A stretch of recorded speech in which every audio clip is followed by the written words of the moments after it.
Hi there everyone, Mark from Retribution Gaming here, and I'm welcoming you back to Broken Sword 2. In the last episode, George had made some headway in finding Captain Ketch's treasure, although to be fair, through none of my help because I got completely lost, and Nico had found herself at a dock in London after following the trail of Professor Rubier. So that's who we picked the story up with, and let's get back to it. Okay, so here's where we left off last time. Nico was at the docks in London.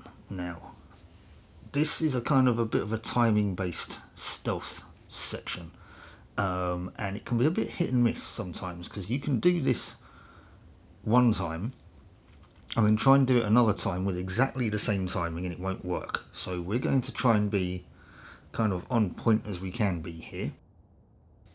Now, as we can see, we've got two guys here that are just wandering around this boat.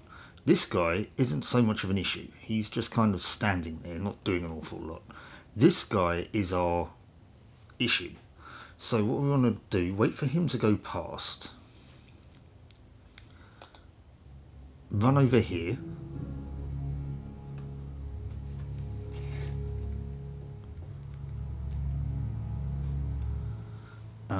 Sorry about that. I had to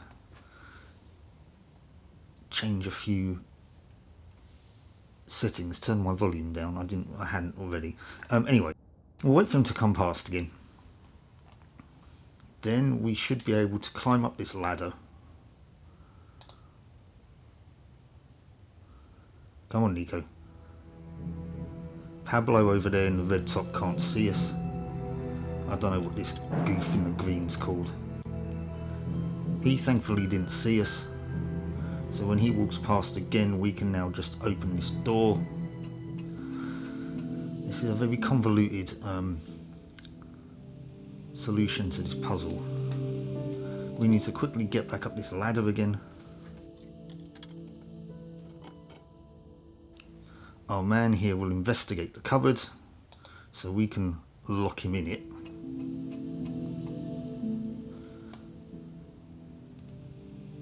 And then quickly use the mop or broom or whatever it is to lock him in the cupboard. Got you. Well done, Nico. Now we need to investigate the porthole.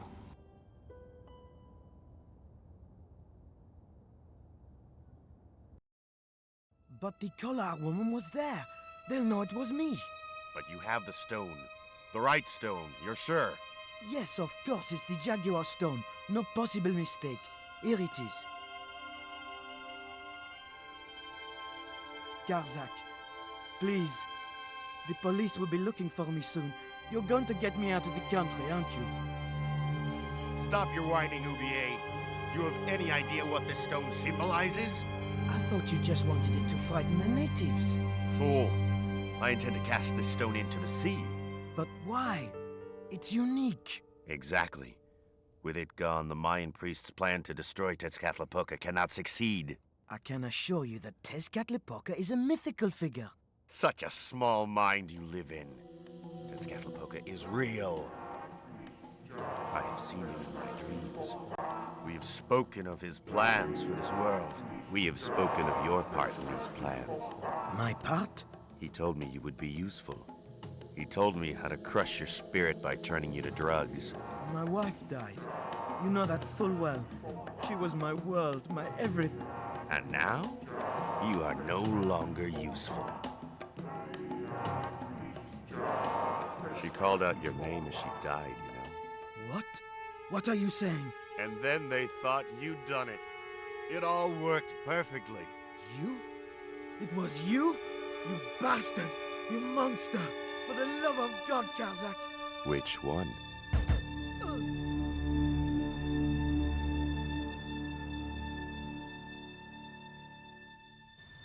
Well, that's not good.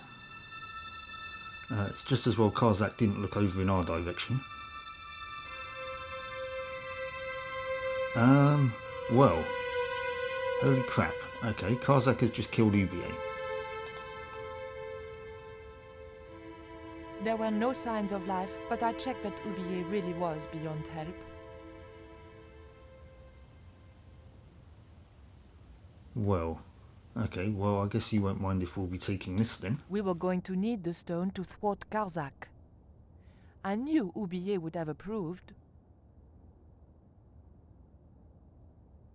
It was the Jaguar stone, all right.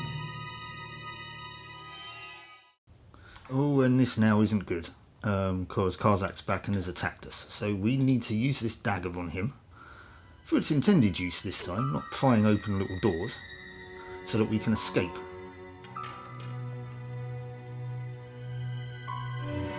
And... oh, Pirates? what has George wandered into? I was about to make good my escape when... What? Ah. Movie? Who the hell are you? I can explain everything. Don't bother. Nice shirt, pal.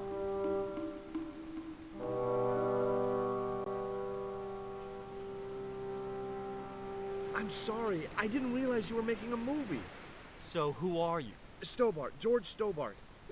2 B's and 2 T's. It's okay, Mr. Hawks. He wasn't in the shot. Hawks? This had to be Carlton Hawks, the newest enfant terrible of Tinseltown. I'd read about him. Mailroom boy makes good. Nice to know it was still possible to get to be a director armed with only an encyclopedic knowledge of postal charges. Stay out of the way, surfer boy. I'll deal with you later. Surfer boy? Right, well... okay. What's up with you, Mr. Hawks? You know what the locals call this place, don't you? No, but I guess you're gonna tell me. Zombie Island. Zombies? A crazed gleam came into his eye. Get me the writers. Get me makeup. I want zombie pirates in this movie by the end of today. Did he have this idea before Pirates of the Caribbean? They weren't so much zombies though, were they? They were... what were they? They were kind of like revenants, I guess? The pirates in the Pirates of the Caribbean? Yeah, anyway. Leading lady? Who's the leading lady? Don't you recognize her? That's Sharon Kowalski. Oh, right. I'd never heard of her. Fair enough. I guess that's Sharon in the pink jumpsuit and the boots. What's the name of the movie? Are you trying to be funny? No. It's Treasure Island, the only book I ever read twice. I don't remember this scene in Treasure Island. I don't recall any girls in Treasure Island. Gotta think box office. People like that kind of thing. That's kind of like a commentary on adaptations, I guess. What other changes have you made to the story? Just a few minor details. You haven't written out Long John Silver. Are you questioning my integrity as an artist? Of course Silver's still in it. We've even hung on to Captain Flint. His parrot. His trained attack falcon. Why do you think Blind Pew's blind? Uh-huh. I don't know if I want to know any more about this version. Did you say you've changed the ending of the story? That's right. Do they find the treasure? Yeah, but that comes later, after they've escaped the volcanic eruption. A volcano? Sure. Krakatoa. All the millions spent on a movie, and nobody thinks to buy an atlas. I am familiar with Krakatoa, but I couldn't tell you where it was. I'll put a little note up in the edit. I have heard of it though. Who's playing Jim Hawkins? Haiku McEwen. Oh, don't tell me you've never heard of him. I don't go to the movies too often. Jeez. Haiku is only the hottest teen star in Hollywood. That's why we're on such a tight schedule. Gotta film the close-ups before he hits puberty. Uh-huh. Okay. Haiku, that's an interesting name. Okay, well, we're not talking to you, Mr. Hawks. Cameraman. Hi, I'm George Stobart. My name's Harris. Most people call me Flash. You're the cameraman, right? That's right. Why'd they call you Flash? You used to be a stills photographer? Nope. I decided not to pursue the subject. There was nothing else I wanted to ask the cameraman. Yeah, I don't think I want to know why he's called Flash. Who's this gentleman? Hi, George Stobart. Hello, mate. You're English, right? Blimey, you don't miss much, do you? Bert Savage. Have you seen what the caterers laid on today? Buns and pancakes. That's awful. It's an improvement on yesterday. The buns are stale, but the pancakes are bloody lovely. Okay, fair enough. Bert Savage. Sound like you should be in some kind of other production. Anyway, tell me about yourself. How long have you been in the movie business? Flipping years, mate. Absolutely flipping years. I was in the army before that. Thought to myself, you've been risking your bleeding neck every day, why not cash in on it like? So you became a stuntman, just like that? Nah, of course not. I had to do the training first. Fair enough, I guess that makes sense. What training does a stuntman do? First they told me to stand in the road. Then they rammed me down.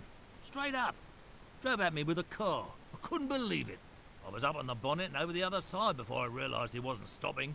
Then they threw me downstairs a bit and gives me a certificate. That sounds intense and dangerous. Okay, well, I mean, he's still working, I guess. This looks like a different picture. That's not the woman over there. Did you ever work with Carol Climax? The Dirty Dachshund? I'll say. Flipping princess, mate. I heard she was very beautiful. Mind you, she acted like one too. Ordering this, demanding that. Ah, so that was Ubier's wife then. Did you ever meet Bertrand Oubier? Meet him? No. I saw him a few times though. He didn't like his wife being in films. Huh. Do you think Oubier murdered his wife? I wouldn't be surprised if he did. Mind you, there were plenty of people who could have done her in. I thought the public loved her. Yeah, but people who knew her saw the other side. So she was a bit of a diva then, I guess. We can show me... Which one do we have? Is that the Condor Stone? Have you ever seen anything like this before? What's that, mate? Stone axe? No, it's just a piece of polished stone. Very nice indeed. Shine it up a bit, you get a few bob for that. Okay, well, it looks like that's all we can talk to Mr. Savage about. Now, I know there is one thing that we need to do, and it involves this bush.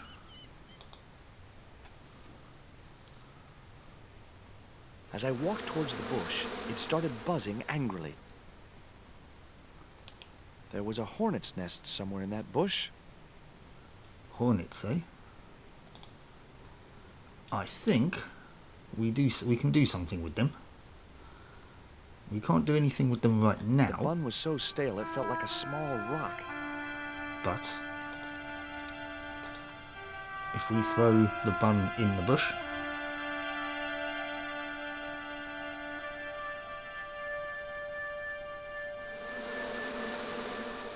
Those hornets were not pleased. right, agitating the hornets, probably not a good idea, but anyway.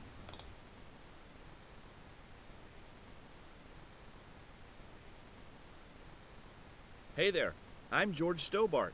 Well, hi, handsome. You're cute. I wish it was you playing the lead male instead of that kid. I can't act, ma'am. So what? I bet you can kiss. I couldn't believe I was having this conversation with a real movie star. Wow, I mean, it's coming on a bit fast. Wow. Okay, was her name Sharon? Tell me about yourself. What part are you playing? Pirate Babs, the ruthless and passionate lady buccaneer. It's a great part.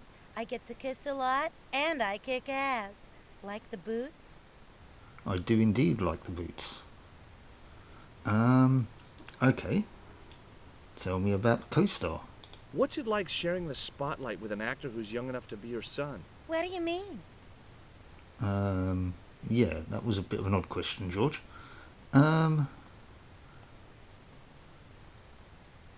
Okay, tell me about the production. What do you think of Hawk's treatment of Treasure Island? It's okay, I guess. I never saw the original. It's a book. One of my favorites. Really? The novelization's out already? Okay, so she's a bit ditzy. Would you like some pants? What do you think of these? Ew, they're awful. You have no idea how much you've just gone up in my estimation.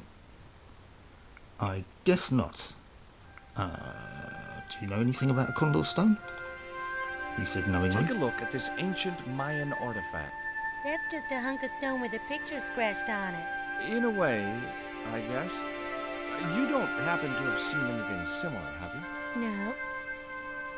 Okay, well that narrows that down. May as well. I found this reed in a swamp on the other side of the island.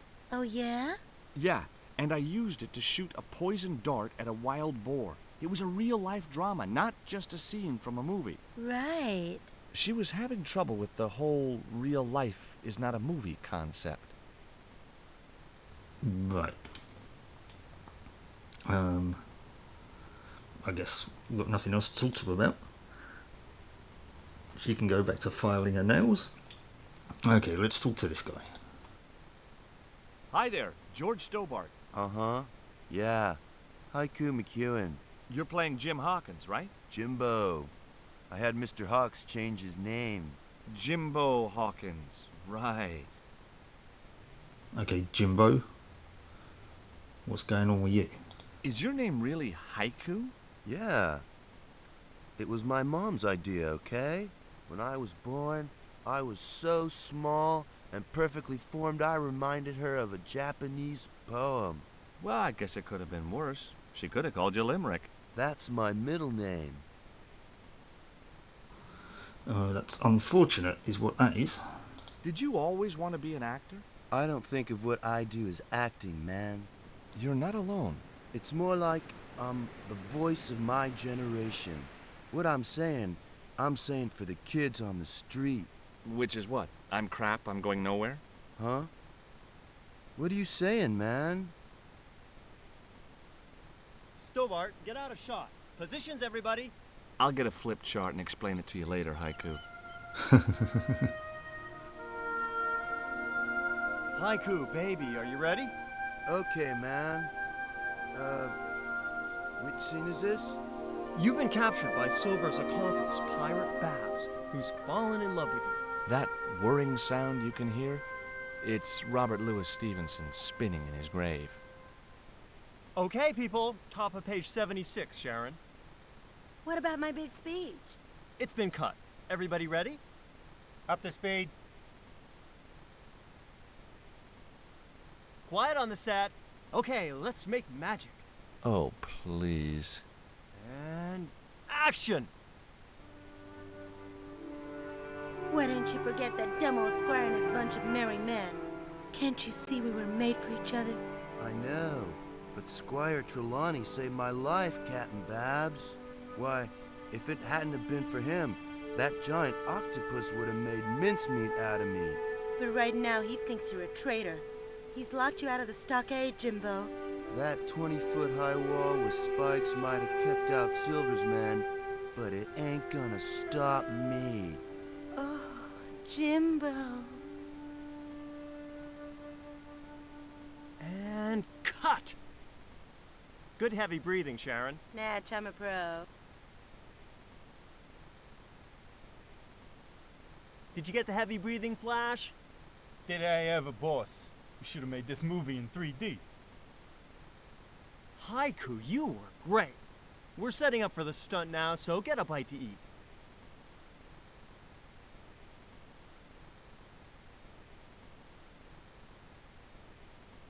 Savage, on set, damn it.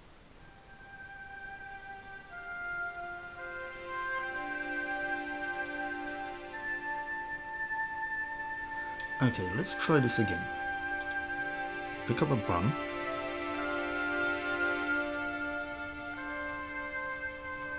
I also want to pick up a pancake. Right, and I picked up the syrup as well. Look at this.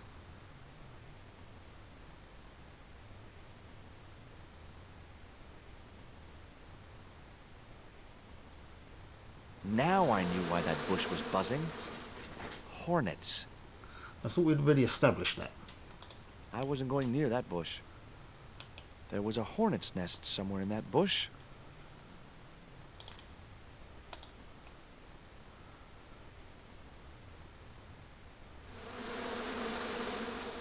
Those hornets were not pleased. No, they are not. So,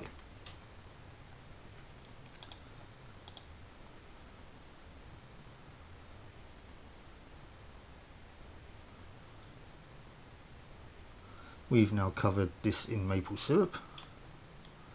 I need to pick up another bun.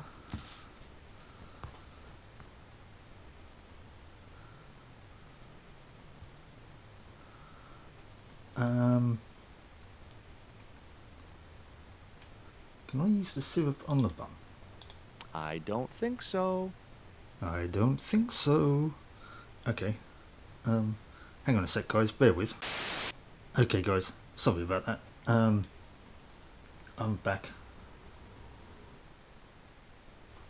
I'm going to... What have I got in my inventory?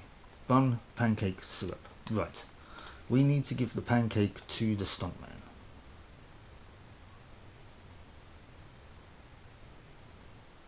What have you got there? Would you like a pancake, Bert? Don't mind if I do. The pancake oozed maple syrup all over Bert's chins. Ugh, you put bloody syrup on that pancake. Now it's messed me all up.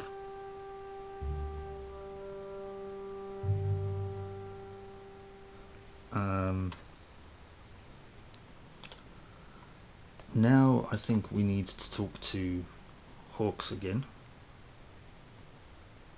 Mr. Hawks, I was wondering if... Not now. I got a movie to make. Time for the stunt, Savage. It's a short run, bounce on the plank, and somersault over the spikes and stockade wall. Do what? Plank, spikes, wall, over. Easy, a child could do it. At my age? You must be joking. I could replace you, Savage. Yeah, with an arthritic baboon. Replace me? Lummy, this could be the last stunt I ever perform.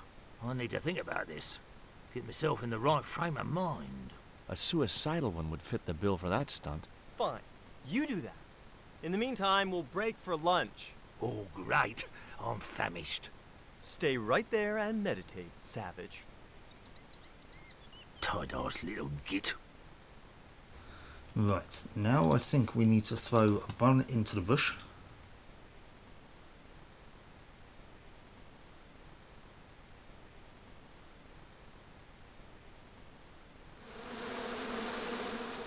Those hornets were not pleased.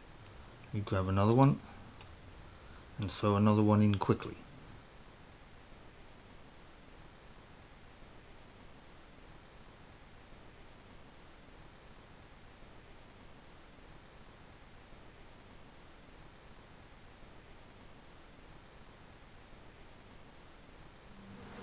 There we go. Right. Get that camera rolling. This could be good. The reason I sort of cut just now is because this section sort of glitches sometimes a little bit, and you need to do things in a very specific order. The next scene else is down on the beach. things This is won't where progress. Hawkins finds the treasure in the cave of the crabs. Would those be giant killer crabs by any chance? Giant mutant killer crabs with attitude. So yeah, sorry about that, There guys, it and was. sorry that I... The rock I'd seen from the camel's hump. Now that I was close up, I could make out a small cave near the top of the pillar. Sorry I kind of spoke over the dialogue there, but... Hey, you! Trouble! Who, me?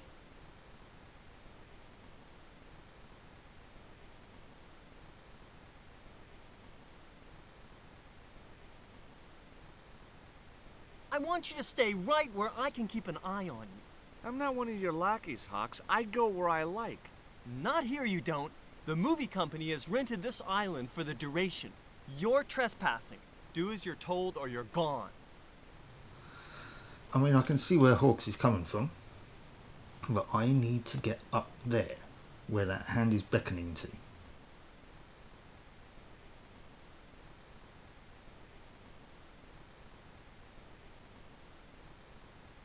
I was talking to Mr. Savage, the stuntman. Is he all right? What makes you say that? He's not making any sense. The guy's English. I take exception to that. Anyway. Why don't you use that cave up on the rock pillar at the end of the beach? We don't have a stuntman anymore. Hey, I'll do the stunt. I appreciate the offer, but if you fall, you'll sue us. No, I won't. Everybody hear that? I heard it. Good enough, we're covered. Got any experience? Death-defying leaps, desperate fistfights, getting caught in explosions, you name it. Okay, people, move out. We're shooting the scene at the end of the beach. No, we're not. The camera's still bogged down. Shoot, I forgot about that. No go, Stobart. We'll have to use this cave after all. I don't know about that. You don't look happy. Why should I be happy? Look at that cave. It's supposed to be where the treasure is. So? Look at it. It's crap. Does that look like the sort of place anybody would hide treasure? I should have had props build me a proper damn cave. A cinematic cave. What do you mean, a cinematic cave? One with drama. Danger. One that looks like the mouth of a big stone skull would be cool, but I'd settle for drama and danger. That's a bit obvious though, wouldn't you say? Cameraman?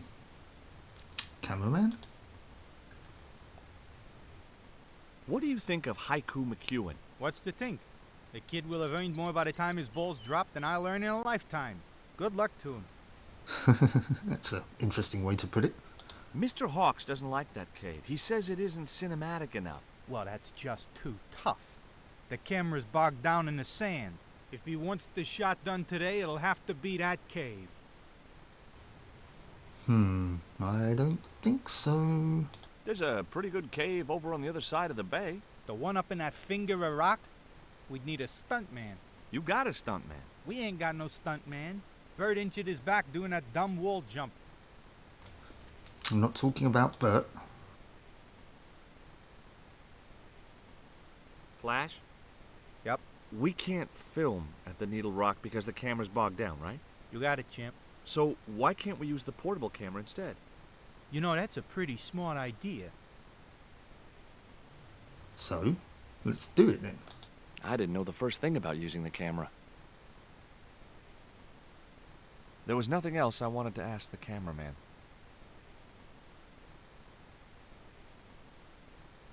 I've been talking to the cameraman. He's got a portable camera. So? So you can use the cave in that rock pillar at the end of the beach. That's a dramatic cave if ever I saw one. We ain't got a stabilized harness for it. The camera'll wobble. Did D.W. Griffiths have a stabilized harness when he made Birth of a Nation? You're right, damn it. Hitchcock, Wells, none of them needed one. For crying out loud, Sam Raimi stabilized his camera on a plank. Props, get me a plank. We're gonna wing it. Hot dog. We're gonna do a cinema verite pirate movie. George, get to wardrobe. We're gonna make you a star. On my way.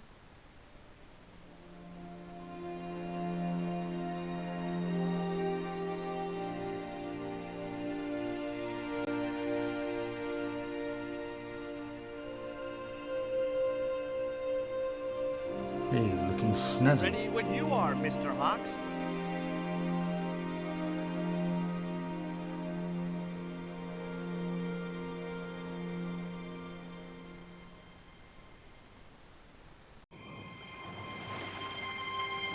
He does seem to like scaling things, doesn't he? Does old George? Hey, look what we found. It was the stone which Ketchum captured from the Spanish. The Eagle Stone. I returned to Guaramonte and found that Georges had left a message with Conchita. He'd already left for the Indian village, so I hurried to catch up with him. When I arrived, I found a scene of desolation.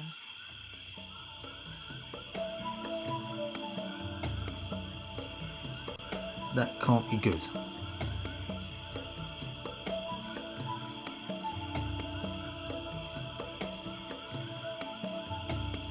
crap, what the hell happened here? These sunglasses are Georges. Georges, where are you?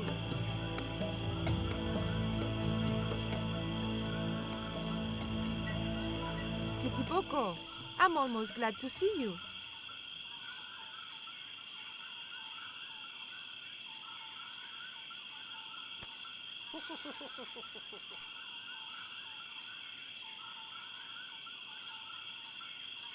You little asshole. What happened here? Are you responsible for this? And where's Georges? Have you seen him? He was pointing to the remains of a burned-out hut.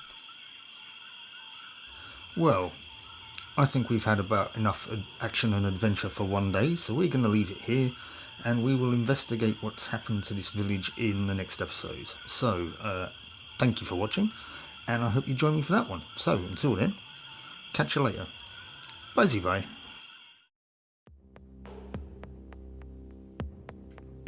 If you like that video, please do all the usual YouTube fun stuff, like hitting the thumbs up to give it a like, consider subscribing to the channel if you're not already, and hit the bell to get notifications of when I post new content. And if you'd like to support the channel even further, please do consider buying me a coffee, link of which is on screen and in the video description. Thank you so much for watching, and I'll catch you for the next one.